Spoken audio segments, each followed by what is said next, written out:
Chauffer coûte désormais un peu moins cher. Cela ne doit pas vous empêcher de bien isoler votre habitation. En province de Luxembourg, un nouveau poste va voir le jour prochainement. Il s'agit d'un conseiller en isolation, comme nous l'explique Benjamin Braun et Anne Ludgen. Voilà, l'important est de ne laisser aucun pont thermique, comme on dit, donc aucun endroit où la barrière isolante est interrompue. Éviter les ponts thermiques, c'est l'un des conseils du coach en isolation. Christian a décidé d'isoler lui-même ce vieux grenier.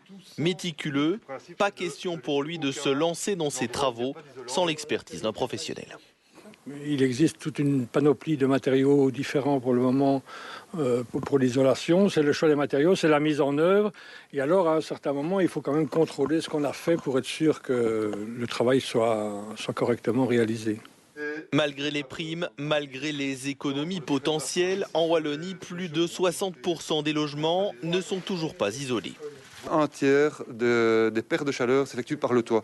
Donc, on va commencer par isoler sa toiture en premier. D'autant plus que c'est ce qu'il y a de plus facile, on va dire, à isoler dans une maison, c'est bien la toiture. Grâce au conseil du coach, Christian va donc pouvoir isoler ses combles de ses propres mains. Une plus-value indéniable pour le bien rénover. Le confort est très important parce qu'avec la vieille maison, les courants d'air sont fréquents entre les pierres.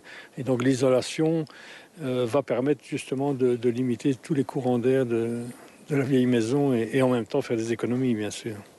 Outre le travail du coach, chez les particuliers, la province de Luxembourg a aussi dédié une subvention de près de 70 000 € pour l'isolation des toitures des logements sociaux. En matière